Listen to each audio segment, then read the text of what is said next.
नमस्कार दोस्तों, मैं हूं लोकेंद्र मिश्रा और आप सबका स्वागत है इस वीडियो में। हिंदी साहित्य ऑप्शनल ये अगला वीडियो है हमारा। उपन्यास का विकास और इतिहास हमने देखा है। अब आज से हम जो शुरू करने वाले हैं वो है कि हमारे सिलेबस में जितने उपन्यास हैं उनके बारे में हम पढ़ेंगे। तो देखिए, सबसे पहले तो आप याद रखिए कि एक है गोदान पढ़ना है हमें, इसके अलावा हमें महाभोज पढ़ना है और उसके बाद हमें पढ़ना है मैला आंचल। यूपीएससी के सिलेबस की अगर हम बात करें तो उसके सिलेबस में ये उपन्यास है। तो सबसे पहले आज हम जो शुरुआत करने वाले हैं वो गोदान से शुरू करने वाले हैं। वीडियो शुरू करने से पहले आपसे बताना चाहूंगा कि अगर आपको वीडियो अच्छा लग रहा है, सारे अगर मतलब जितने अब तक के वीडियोस हुए हैं अगर सब आपको अच्छे लग रहे हैं तो जरूर लाइक करिएगा। वीडियो के नीचे कमेंट करके अपने सुझाव दे सकते हैं और भी जो आपको बात कहनी है वो कह सकते हैं कमेंट में। इसके अलावा अगर आप हमारे मंथली आंसर राइटिंग प्रोग्राम से जुड़ना चाहते हैं तो ये फोन नंबर है 9169041691। इस पे आप व्हाट्सएप करके जानकारी ले सकते हैं। खैर, ये सब फालतू की बातें हैं, बाद में बात करेंगे इसके बारे में। शुरुआत करते हैं जो हमारा टॉपिक है। तो देखिए, गोदान का जो वीडियो है, गोदान जो मैं पढ़ाऊंगा वो आपको 2 या 3 वीडियो लग सकते हैं इसमें। चूंकि एक पूरा उपन्यास है तो इसमें केवल आपको बस मैं कहानी बता दूं कि उस उपन्यास में ऐसा होता है तो वो फायदा नहीं है। और मैं आपको 3 घंटे कहानी ही बताता रहूं तो उसमें भी आपका फायदा नहीं है। आपको इसके सबसे पहले आप अपना होमवर्क समझिए। आपका होमवर्क क्या है? आपका होमवर्क यह है कि गोदान जो उपन्यास है वो पूरा आपको एक बार पढ़ जाना है। एक बार आप उसको पढ़े रहेंगे शुरू से अंत तक, आप लोगों ने पढ़ा होगा, मुझे विश्वास है कि काफी लोगों ने पढ़ा होगा। अगर नहीं पढ़ा है तो जरूर उसको पढ़ लीजिएगा। अब चलिए हम शुरू करते हैं। देखिए, गोदान उपन्यास जो है इसका रचनाकार 1936 के आसपास है। इसके रचनाकार का नाम आपको पता है, प्रेमचंद ने लिखा है। और हिंदी कहानी का इतिहास हो या हिंदी उपन्यास का इतिहास हो, इसको हमने प्रेमचंद के नाम पर ही बांटा है कि हिंदी कहानी प्रेमचंद से पूर्व, प्रेमचंद के समय में और प्रेमचंद के पश्चात। वैसे ही हमने हिंदी उपन्यास को बांटा, प्रेमचंद पूर्व उपन्यास, प्रेमचंद युगीन उपन्यास और प्रेमचंद पश्चात उपन्यास। अब देखिए, इसमें जो पात्र हैं, बहुत सारे पात्र हैं। जैसे कि एक पात्र होरी है जो कि इसका सेंट्रल कैरेक्टर है, जो सबसे मुख्य पात्र है। फिर धनिया है जो कि उसकी पत्नी है। फिर गोबर है जो होरी और धनिया का पुत्र है। फिर सपना है, रूपा है, इनकी पुत्रियां हैं। और झुनिया है जिसका गोबर के साथ विवाह हो जाता है। पहले प्रेम होगा और फिर विवाह होगा, वो हम अभी बात करेंगे। फिर एक है इसमें भोला नाम का व्यक्ति है। फिर एक राय साहब है, फिर पंडित जी हैं, और भी तमाम पात्र हैं, उनके बारे में हम बात करेंगे। आप देखिए, यहां पर मैंने लिखा जरूर है सारांश। ये जो मैंने लिखा है सिर्फ इसलिए लिखा है कि स्क्रीन पर देखकर आप इसको पढ़ के कहानी समझ जाएं।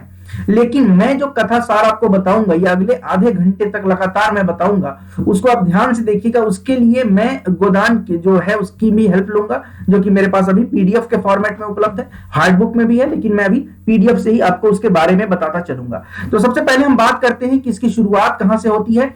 तो इसकी शुरुआत होती है अवध प्रांत से। अवध प्रांत क्या है? अवध प्रांत वर्तमान में अयोध्या फैजाबाद वाले क्षेत्र है, वहीं से इसकी शुरुआत होती है। 2 यहां पर गांव हैं, एक गांव है सेमरी और एक गांव है बेलारी। इस उपन्यास की बात मैं कर रहा हूं। एक गांव सेमरी है और दूसरा गांव जो है वो बेलारी है। इसी क्षेत्र में, अवध प्रांत में ही ये पूरा का पूरा कथा, पूरी की पूरी जो इसकी कहानी है वो घटती है और उसी के बारे में हमें पढ़ना है। होरी कौन है? तो देखिए, होरी एक गरीब किसान है जिसकी एक सबसे बड़ी इच्छा है कि वो गाय पाल ले। गाय पालने की उसकी इच्छा है। अब देखिए, यहाँ पर सेमरी है और बेलारी है, इसके बारे में मैंने बता दिया। होरी जो है उसके गांव का नाम क्या है? ये बेलरी नहीं बेलारी है। तो होरी के गांव का नाम है बेलारी और सेमरी जो है वो राय साहब रहते हैं वहां पे। राय साहब जो है वो बड़े आदमी हैं, मालिक टाइप के लोग जो नहीं होते थे कि मालिक हैं हम नौकर हैं, वैसे ये मालिक साहब हैं, राय साहब जो है। तो होरी का जो है राय साहब के साथ जो संबंध है वो बड़ा ठीक ठाक संबंध है, नौकर मालिक का ही संबंध है, लेकिन कम से कम ये है कि जान पहचान है। होरी को वो जानते हैं, राय साहब जो है वो जानते हैं। इसके अलावा भी कुछ पात्र हैं, जैसे मालती हैं, खन्ना है, डॉक्टर मेहता है, ये लोग लखनऊ में रहते हैं। तो सेमरी, बेलारी और लखनऊ 3 पृष्ठभूमि आपको याद रखनी है। अब समझिएगा इसमें इस गोदान की जो शुरुआत होती है वो ग्रामीण परिवेश से ही होती है, क्योंकि सारा घटनाक्रम गांव में ही हो रहा है। तो ग्रामीण परिवेश की कहानी है। धनिया यहाँ पर इनकी पत्नी है। जब कहानी की शुरुआत होती है तो उस समय होरी तैयार हो रहा होता है जाने के लिए। कहां जाएगा? तो होरी राय साहब की कोठी पर जाने के लिए तैयार हो रहा होता है, मतलब बेलारी से सेमरी। और धनिया जो है वो मना कर रही होती है कि क्या इतनी सुबह सुबह उठ के जा रहे हो, क्या मतलब है वहां जाने का। लेकिन वहां पे वो जाना चाहता है। क्यों जाना चाहता है? क्योंकि वो यहाँ पे कहता है कि यह इसी मिलते जुलते रहने का प्रसाद है। यह इसी मिलते जुलते रहने का प्रसाद है कि अब तक जान बची हुई है। ठीक है, वो समझता है कि जो राय साहब है वो मालिक हैं, उनसे अगर थोड़ी सी भी बेअदबी हो जाए, मतलब ये अगर बेअदबी कर दे तो इसके लिए ठीक काम नहीं है। अब यहां पर जब ये निकलता है जाने के लिए, जब होरी जाता है तो रास्ते में उसको मिल जाता है भोला। अब भोला कौन है भाई? मैंने बताया कि भोला जो है वो भी एक कैरेक्टर है इस उपन्यास का, और भोला की ही पुत्री का नाम है झुनिया। ठीक है, झुनिया जो है वो भोला की पुत्री है। अब भोला की पत्नी मर चुकी है, उसकी एक पुत्री भी है, लेकिन भोला फिर भी विवाह करना चाहता है, और मतलब सबसे वो कहता रहता है कि विवाह कर लो। जैसे आपने तारक मेहता का उल्टा चश्मा देखा होगा, उसमें जैसे पोपट लाल है, वैसे आप समझ सकते हैं कि इस उपन्यास में भोला है। अब भोला क्या है कि गाय लेकर जा रहा है, और इसकी इच्छा क्या है होरी की कि एक गाय उसके पास हो। तो वो पूछता है कि भैया गाय लिए हो सुने हैं मेले से? तो वो बोलता है कि हाँ भाई गाय लिए हैं, बड़ी अच्छी गाय है। वो बड़ाई करता है होरी, और होरी बिल्कुल उसको लालच आ जाती है कि काश एक गाय मेरे पास भी ऐसी होती। इस पूरे देखिए, गोदान नाम ही है, गोदान गाय का दान करना। तो गोदान, इस पूरे उपन्यास में गाय का महत्व बताया गया, गाय का कितना महत्व है, मतलब एक कृषक के जीवन में गाय का क्या महत्व है, इसके बारे में बताया जाता है। ठीक है, तो अब आगे समझते हैं। रास्ते में उसे एक ग्वाला मिल जाता है जिसका नाम भोला होता है, और उसकी गायों को देखकर इनकी इच्छा होती है। अब यहाँ पर क्या है, भोला जो है वो मांगता है कि मेरे घर भूसा नहीं है, गाय तो ले लिया है। तो ये कहता है कि मेरे घर से आके भूसा उठा ले जाना, कोई दिक्कत नहीं है। आगे बढ़ते हैं। फिर ये पहुंच जाते हैं कहाँ पे भाई? राय साहब की कोठी पर पहुंच जाते हैं, वहां जाकर अपनी बातचीत होती है। उसके बाद से फिर होरी जो है वापस घर आ जाता है। घर आके अपनी पत्नी धनिया से राय साहब की बड़ी बड़ाई करता है कि राय साहब ऐसे हैं, राय साहब वैसे हैं, और ये भी कहता है कि मैंने तो भोला से कह दिया है कि आकर भूसा लेके चले जाना। अब इतना सुनकर जो धनिया है और गोबर है ये गुस्सा हो जाते हैं। धनिया कौन है भाई? धनिया जो है वो है होरी की पत्नी, और गोबर जो है वो होरी का बच्चा है। दोनों गुस्सा हो जाते हैं कि ये कौन सी बात है, क्यों तुमने बोल दिया उसको फ्री में ऐसे ही भूसा ले जाने के लिए बोल दिया। तो ऐसी बात होती है, लेकिन तब तक वो भूसा लेने आ जाता है। फिर ये कहता है गोबर से कि जाओ बेटा भूसा पहुंचा दो। तो गोबर और फिर जो भोला है वो भूसा लेकर चले जाते हैं। किसके घर? भोला के घर। उसके बाद से क्या होता है, फिर भोला चूंकि मैंने बताया पहले कि उसकी पत्नी मर गई है, उसकी एक बेटी है, उसका नाम है झुनिया। यहीं पर झुनिया से मुलाकात हो जाती है। किसकी भाई? भोला की पुत्री है ना झुनिया, इसकी मुलाकात हो जाती है गोबर से। ये रहा गोबर, और दोनों मिलते जुलते हैं, फिर प्यार हो जाता है, फिर दोनों के बीच शारीरिक संबंध भी हो जाता है। फिर झुनिया जो है वो गर्भवती हो जाती है, और इसी बीच गोबर जो है वो शहर मतलब गांव छोड़कर भाग जाता है। छोड़कर कहाँ चला जाता है? शहर में चला जाता है। तो ये समझिए, ये है। तो अब देखिए फिर अगली कहानी में आते हैं। इसी में एक एक करके सारी बातें हम समझते हैं।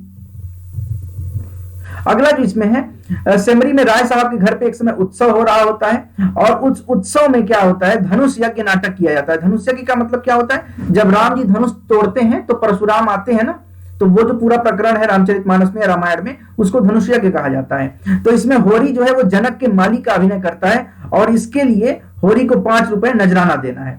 अब देखिए राय साहब जो है वो, उनके यहाँ बहुत सारे लोग हैं, शहर के मेहमान भी आए हुए, जैसे मैंने बताया कि खन्ना है, मालती है, ये सारी चीजें चलती हैं।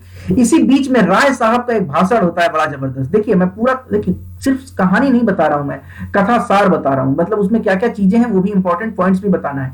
अब राय साहब यहाँ पर जमकर भाषण देते हैं किसके खिलाफ? जमींदारी के बारे में, और वो खुद स्वयं एक जमींदार है। मतलब विरोधाभास देखिए कि एक जमींदार ही जमींदारी के बारे में बता रहा है कि जमींदारी प्रथा में किस प्रकार का शोषण होता है, उस शोषण की निंदा कर रहा है स्वयं एक जमींदार। अब यहाँ पर जो है डॉक्टर मेहता और राय साहब जो है कि कथनी करनी में जो व्यंग मतलब अलग अलग है ना, कथनी अलग है, करनी अलग है, तो यहाँ पर एक व्यंग दिखाया है प्रेमचंद ने। इसके बाद ये सारी चीजें होती हैं। उसके बाद से सब लोग शिकार खेलने जाने का प्रोग्राम बनाते हैं। धनुष यज्ञ के पश्चात होता है कि अब चलो शिकार खेलने जाते हैं, 3 टोलियां बनती हैं, उसमें काफी लोग जाते हैं। तो वो हमारे काम की चीज नहीं है यहाँ पे, वो आप उपन्यास पढ़िएगा। इसी बीच में क्या होता है, भोला कहता है होरी से कि मेरी एक गाय तुम लेके चले जाओ। तो भोला के यहाँ से होरी के घर पे एक गाय आ जाती है। अब ये जो उसकी बहुत बड़ी इच्छा थी कि गाय आ जाए, गाय आ जाए, ये इच्छा पूरी हो जाती है भोला की। और वो कहता है, सॉरी होरी की, भोला दे देता है और कहता है कि पैसा बाद में दे देना, कोई पैसे की इतनी आवश्यकता है नहीं। अब भोला क्यों देता है? क्योंकि भोला को तो शादी करनी है। तो भोला चाहता है कि इस बदले में होरी उसके लिए कोई पत्नी खोज देगा, कोई लड़की खोज देगा जिससे उसका विवाह हो जाए। तो वो अपने अपने मजे के लिए कर रहा है कि मतलब मेरी शादी हो जाए, इसलिए वो दे रहा है। कोई ऐसी बहुत बड़ी दान नहीं कर रहा है। आप ये मत समझिएगा कि बहुत अच्छा है भोला। भोला अच्छा नहीं है, भोला मन में अपना कुछ और सोच रहा है, वो कुछ और कारण है उसका। ठीक समझ गए होंगे आप। अब जब गाय आ जाती है तो सब लोग बहुत खुश हो जाते हैं, लेकिन अब पैसे तो चाहिए ही भाई, पैसे तो चाहिए ही। राय साहब जो है वो कहते हैं कि जो लोग लगान नहीं चुकाएंगे, अभी यही राय साहब है भाषण दे रहे थे जमींदारी के खिलाफ, अब ये कहते हैं कि जो लोग लगान नहीं चुकाएंगे उनके खेत में हल नहीं चलेगा। भोला को भी अब पैसा देना है तो भोला क्या करेगा, सॉरी होरी को भी पैसा देना है तो होरी इसका इंतजाम करने के लिए पहुंच जाता है साहूकार झिंगुरी सिंह के पास। नाम देखिए कितने अच्छे अच्छे हैं, झिंगुरी सिंह। झिंगुरी सिंह के पास पहुंचता है और झिंगुरी सिंह जो है वो देखता है कि भाई इसके पास एक बड़ी अच्छी गाय है, तो वो सोचता है कि इसकी गाय किसी भी तरह से ले ली जाए। तो वो क्या कहता है कि गाय हमको दे दो और पैसा वगैरह जो तुमको लेना है वो ले लो। लेकिन इस बीच क्या होता है, ये चीज हो गई है ना, गोबर घर छोड़ के भाग जाता है, झुनिया को गर्भवती बना देता है। होरी की पत्नी धनिया जो है वो झुनिया को अपना लेती है, कहती है कि ठीक है तुम मेरी बहू को स्वीकार कर लेती है। लेकिन भोला जिसने गाय दिया था होरी को, अब वो अपनी गाय वापस मांगने लगता है। पंचायत बैठती है इस बात पर, पंचायत बैठती है, कुछ जुर्माना लग जाता है और भोला अपनी गाय इसी बीच वापस मांगने लगता है। इसी बीच क्या होता है कि होरी का एक भाई है वो उसके गाय को जहर दे देता है, ठीक है, और गो हत्या के डर से हीरा जो है वो घर से भाग जाता है। हीरा कौन है, होरी का भाई है भाई, समझना, होरी का भाई है। अब इसमें क्या होता है, हीरा की जो पत्नी है पुनिया, उसका खेत भी अब होरी ही संभालने लगता है। गाय तो इसकी मर ही चुकी है, होरी की जमीन भी धीरे धीरे चली जाती है, गरीब और गरीब होता चला जाता है, किसान है गरीब ही है और भी ज्यादा गरीब होता चला जाता है। अब यहां पर क्या है, गोबर चला गया है और झुनिया जो है वो इसी के घर में रह रही है, होरी के घर में ही रह रही है। इसके बाद आगे की कहानी बढ़ती है और आगे की कहानी इस तरह से बढ़ती है कि बीच में मालती और मेहता वाली बात भी आती है, तो उसके बारे में एक बार आप लोग पढ़ लीजिएगा। अब राय साहब को एक बात पता लग जाती है, राय साहब को यह बात पता चल जाती है कि होरी से जो वसूल किया गया है, जो डांड माने जुर्माना जो वसूल किया गया है, उसका सारा पैसा मुखिया लोग खा गए हैं। और मुखिया लोग खा गए हैं तो इसके वजह से क्या हुआ भाई, जो जुर्माना है वो किसी को मिलेगा ना, सबको मिलना। तो अब वो किसके पास गया, मुखिया के पास पैसा जमा कराया गया, जो पंचायत के हेड होते हैं उनके पास पैसा जमा कराया गया और वो वहां पे क्या करते हैं, सारे पैसे का इधर उधर कर देते हैं। अब वो नोखे राम से रुपए देने को कहते हैं, तो चारों महाजन बिजली के संपादक ओंकार नाथ को सूचना देते हैं, बिजली पत्रिका उसके संपादक ओंकार नाथ को सूचना देते हैं और राय साहब उन आसामियों से अब जुर्माना वसूल कर लेते हैं जिन लोगों ने पैसा इधर उधर किया था। ओंकार नाथ राय साहब को बताते हैं कि वो अपनी पत्रिका में ऐसी सनसनीखेज खबर छापने जा रहे हैं कि राय साहब 100 ग्राहकों का चंदा रिश्वत के रूप में भरकर किसी तरह इसे छापने से रोक लेते हैं। अब यहां पर जब गांव में बुआई शुरू हो गई, इसी बीच अब गांव है, गांव में भाई किसानों का क्या है, खेत बोना जोतना। अब जब बुआई शुरू हो जाती है, गांव में खेतों की बुआई शुरू हो जाती है, लेकिन यहां पर होरी के पास तो बैल ही नहीं है और बैल की आवश्यकता बुआई में है। अब इस बीच में क्या होता है, होरी की इसी लाचारी का फायदा उठाकर दाता दीन जो है वो कहता है कि होरी तुम मेरे खेत में भी क्या करो, बुआई करो। मतलब एक तरह से इस किसान को मजदूर बनाने का षड्यंत्र। देखिए कि एक किसान कैसे मजदूर बन रहा है, आप समझ सकते हैं। वो अपनी खेत पर हल जोत रहा है, उसके पास चूंकि अब बैल नहीं है, उसके पास अब हल नहीं जोत सकता है, इसलिए दूसरा कोई कहता है कि तुम मेरा खेत जो, तो फिर अपना खेत भी जोत लेना। मतलब उससे मजदूरी कराने के लिए ले आते हैं, वो मजदूर बन जाता है। समझ रहे हैं आप इस बात को, आगे बढ़ते हैं। अब गांव में बुआई शुरू हो गई है। इधर दाता दीन का एक बेटा है। दाता दीन कौन है, दाता दीन का बेटा है, कौन है उसका बेटा, माता दीन। दाता दीन का पुत्र जो है उसका नाम है माता दीन, ठीक है। तो माता दीन जो है वो झुनिया को प्रेम मतलब फंसाना चाहता है, उसको झुनिया को चाहता है फंसा ले। झुनिया कौन है, गोबर की पत्नी, इसको फंसाना कौन चाह रहा है, माता दीन। अब यहां पर होता है कि ये बात थोड़ी सी आगे पहुंच जाती है, फिर सोना जो रहती है वो बीच बचाव करती है और फिर ये मामला वहीं पे रुकता है, ठीक है। इसके बाद से बात करें तो एक और पात्र जो इसमें है मिस्टर खन्ना है और उनकी पत्नी गोविंदी है। इनके स्वभाव में भी अंतर दिखाया गया है। इनके स्वभाव में अंतर यह है कि गोविंदी जो है वो सादा जीवन जीना चाहती है। कहा उपन्यास है ना, तो बहुत सारे पात्र हैं। मैंने बताया कि कुछ लोग लखनऊ में रह रहे हैं, मेहता, खन्ना, मालती, तो उसी में मैं बता रहा हूं मिस्टर खन्ना की। मिस्टर खन्ना की पत्नी गोविंदी जो है वो साधारण स्वभाव की है, बड़ी सरलता से रहती है और मिस्टर खन्ना जो है वो विलासपूर्ण जीवन जीना चाहते हैं, बिल्कुल विलासतापूर्ण जीवन जीना चाहते हैं। तो यहाँ पर पति पत्नी में इलाज हो जाता है, क्योंकि अलग अलग डॉक्टर बुलाना चाहते हैं, कोई अलग डॉक्टर बुलाना चाहता है, कोई अलग डॉक्टर बुलाना चाहता है। तो इस बीच क्या होता है, क्रोध से गोविंदी जो है वो किसी पार्क में चली जाती है, वहां उसकी मुलाकात मेहता से हो जाती है। मेहता उसकी प्रशंसा करते, समझा बुझाकर फिर वापस घर भेज देते हैं और होरी जो है वो अब दाता दीन के यहाँ मजदूरी करने लगता है। मतलब फाइनली एक किसान मजदूर बन गया आगे बढ़ते हैं। होरी दाता दिन क्या मजदूरी करता है, बड़ी मेहनत करता है, फिर अचानक मेहनत करते करते एक दिन वो ऊख काटते काटते, ऊख माने ईख काटते काटते बेहोश हो जाता है, और बेहोश हो जाता है, उसकी तबीयत खराब हो जाती है। इस बीच गोबर वापस आता है, और गोबर आता है शहर से तो पैसा वैसा लेकर आता है, कर्ज वगैरह जो होता है थोड़ा बहुत उसको वो चुकाता है, बहुत सारा सामान लेकर आता है। गोबर वहां पे आके, मतलब गोबर देखो बाहर से आया ना, तो उसके विचार में परिवर्तन हुआ। पीढ़ियों के बीच संघर्ष, पीढ़ी के बीच में संघर्ष कैसे है, मतलब होरी और गोबर दोनों अलग अलग कैसे सोचते हैं। वो जब बाहर से आता है तो वो महाजनों की बड़ा निंदा करता है, ये जो महाजन है, जो लोग पैसे देते हैं, इनके पैसे देने का कारण कुछ और है, तो इसकी बड़ी निंदा करता है। यहां पर गोदान में पीढ़ी संघर्ष देखने को मिलता है। विश्वास मानिए कि ये पहला वीडियो है गोदान पर, ये पहला वीडियो है। इसके बाद हम अभी 2-3 वीडियो और लाएंगे। ये तो सिर्फ आपको कहानी समझाई जा रही है, इसको कहानी को भी मैं 2 घंटे में समझा सकता हूँ, पूरा लेके गोदान पढ़ने बैठ जाऊंगा आपके सामने, लेकिन उससे फायदा नहीं है। मेन बात आप समझिए, बाकी किताब आपको पढ़नी ही पढ़नी है, ठीक है। तो गोबर महाजनों का विरोध करता है, दाता दीन को 30 रुपए उधार के लिए 70 रुपए देना चाहता है, और नोखे राम जिसने उससे वसूली किया था जुर्माना और उसका कोई रसीद नहीं दिया था, तो गोबर कहता है कि तुमको मैं अदालत तक ले जाऊंगा क्योंकि तुमने जुर्माना वसूल लिया, इधर उधर पैसा कर दिया और रसीद नहीं दिया। राय साहब, अब राय साहब की बात करें, राय साहब की भी बड़ी समस्या थी, उनको अपनी पुत्री का विवाह भी करना है और अदालत में मुकदमा भी करना है, सर पर चुनाव था तो उनको चुनाव में भी हिस्सेदारी लेनी है। तो कुंवर दिग्विजय सिंह के साथ उनकी पुत्री का विवाह तय होता है, एक पात्र जो राय साहब है।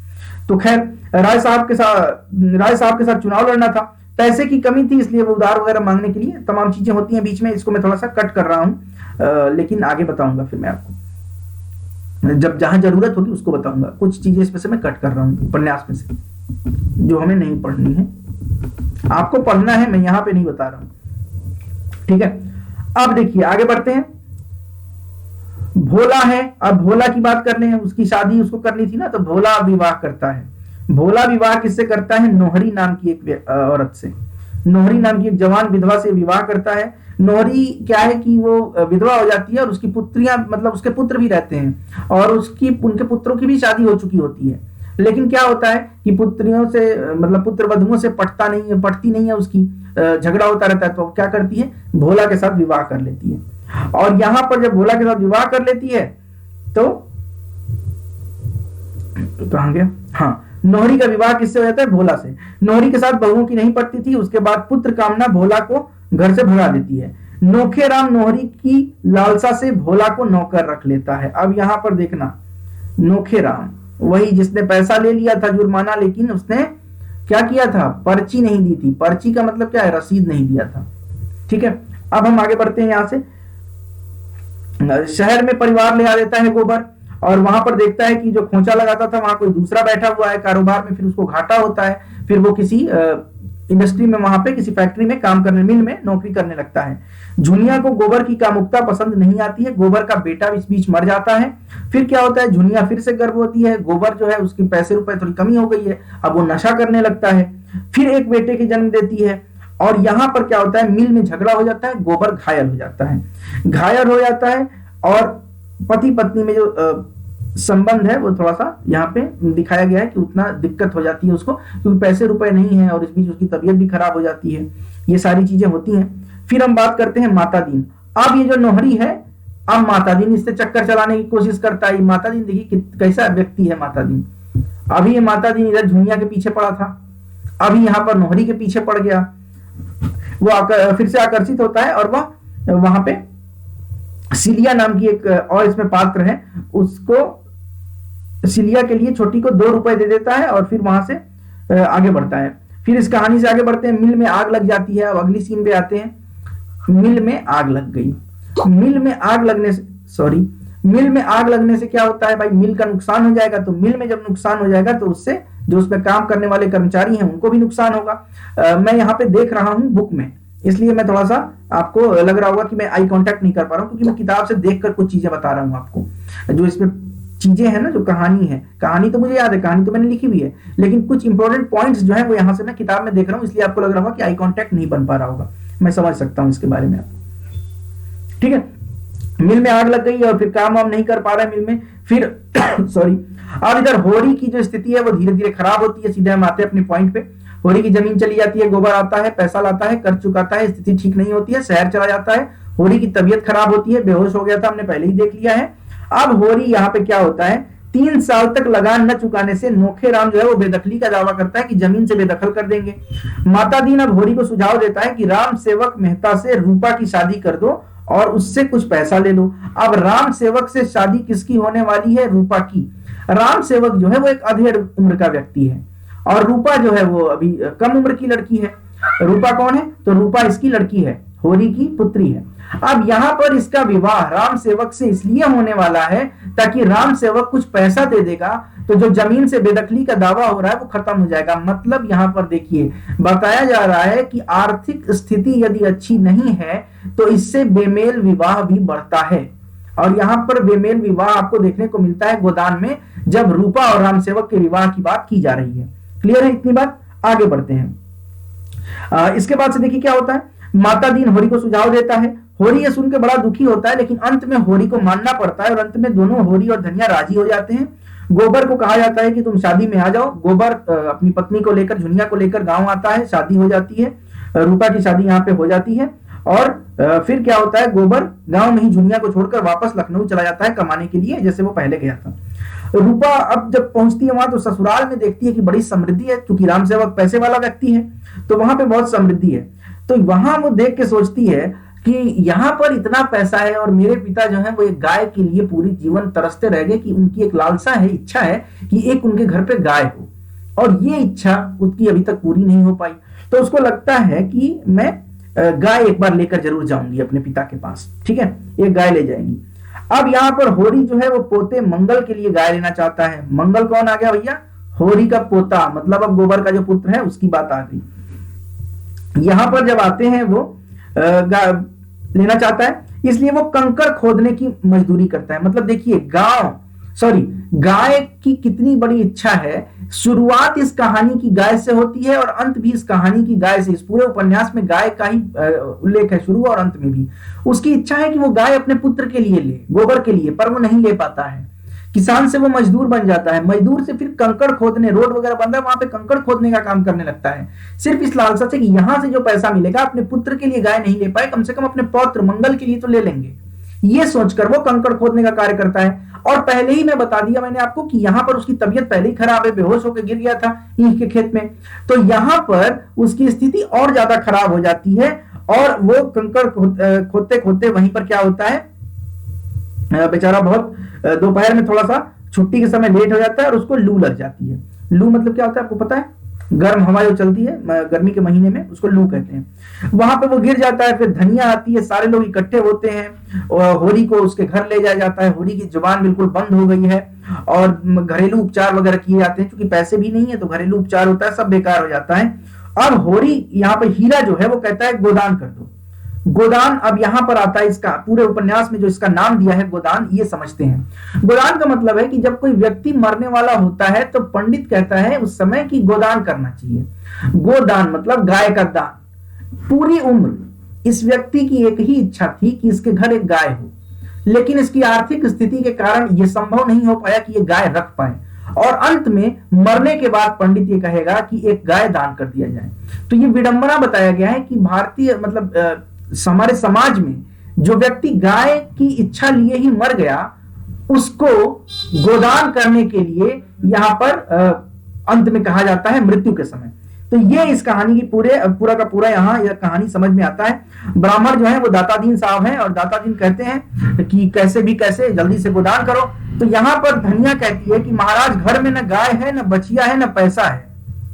घर में न गाय है, न बचिया है, न पैसा है, यही इनका गोदान है। कुछ पैसे लाके देती है, कहती यही इनका गोदान है, गाय देने में मैं समर्थ नहीं हूं और गाय मैं नहीं दे पाऊंगी। ठीक है, तो यहां पर जाकर ये कहानी समाप्त हो जाती है।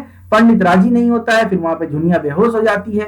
इस तरह से ये कहानी आपको समझ में आई होगी कि क्या मैं कहना चाह रहा था। एक सेकंड रुकिएगा। तो गोदान की कहानी आखिरी 1 मिनट में। होरी नाम का किसान है, उसकी इच्छा है कि वो गाय ले। वो गाय उसके राय साहब के साथ अच्छे संबंध हैं, राय साहब उसके जमींदार हैं, दोनों अलग अलग गांव में रहते हैं। राय साहब के साथ इसके अच्छे संबंध हैं, अच्छे संबंध माने नौकर मालिक का ही संबंध है। वो जब राय साहब के यहाँ जा रहा होता है तो भोला से भेंट होती है। भोला गाय लेकर जा रहा होता है तो ये कहता है कि तुम आके मेरे यहाँ से भूसा ले लेना अगर तुम्हें भूसा की आवश्यकता होगी। बाद में भोला आता है, भूसा लेके चला जाता है। भोला अपनी एक गाय होरी को दे देता है इस इच्छा के साथ कि होरी किसी न किसी लड़की से उसका विवाह तय करा देगा। चूंकि भोला विधवा है, उसकी एक पुत्री पहले से है झुनिया। इस बीच झुनिया और होरी के पुत्र गोबर में प्रेम संबंध होता है, दोनों में प्यार हो जाता है, शारीरिक संबंध बन जाते हैं, वो गर्भवती हो जाती है। गोबर उसे छोड़कर शहर चला जाता है।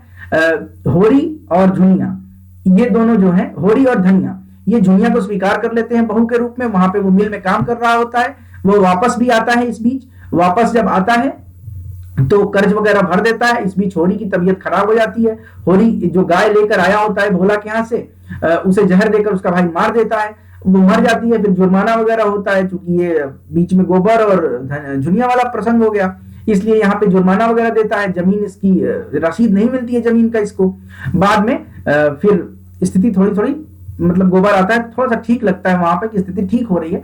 बाकी फिर वापस गोबर चला जाता है। फिर इसकी अपनी पुत्री का विवाह किसी अधेड़ उम्र के व्यक्ति के साथ करना पड़ रहा है, क्योंकि कारण यही है, पैसे का कारण है कि कुछ पैसा मिल जाए तो जमीन बच जाए, जमीन बेदखली से बच जाए। इसी बीच छोरी की तबीयत खराब होती है, वो कंकड़ खोदते खोदते गिर जाता है। एक बार ईख के खेत में गिर गया था, एक बार कंकड़ खोदते खोदते गिर जाता है, बेहोश हो जाता है। और वहां पर वो मृत्यु शैया पे है तो पंडित कहता है दाता दीन कि गोदान कराओ, और गाय की इच्छा लिए ही जो व्यक्ति मर गया उसके अंतिम क्रिया पर भी गाय की आवश्यकता पड़ रही है। यही इस उपन्यास की विडंबना है, यही इस उपन्यास में इसी विडंबना का उल्लेख किया गया है। और मुझे विश्वास है कि आप ये सारी बातें समझ गए होंगे। गोदान का सिर्फ और सिर्फ कथा सार 20 से 25 मिनट के वीडियो में मैंने आपको बताया। अगली वीडियो जो होगी वो बहुत महत्वपूर्ण होगी। किस तरह के प्रश्न पूछे जाएंगे, कैसा प्रश्न पूछा जाएगा, गोदान किस तरह का उपन्यास है, गोदान में पीढ़ी संघर्ष किस प्रकार है, गोदान में कृषक जीवन की दुर्दशा किस प्रकार दिखाई गई है, गोदान किस तरह से आने वाली पीढ़ी को एक संदेश देता है, इन सारी चीजों के बारे में, प्रेमचंद का शिल्प गोदान में, प्रेमचंद की भावना गोदान में कैसे सामने आती है, ये सब हम अगले वीडियो में समझेंगे। बहुत बहुत धन्यवाद ये वीडियो देखने के लिए। अगर वीडियो आपको अच्छा लगे तो लाइक कमेंट शेयर जरूर करिएगा। चैनल को सब्सक्राइब नहीं किया है तो सब्सक्राइब कर लीजिए, और डिस्क्रिप्शन में हमारे टेलीग्राम चैनल का लिंक है, उससे भी जुड़िएगा। बहुत बहुत धन्यवाद, मिलते हैं नेक्स्ट वीडियो में।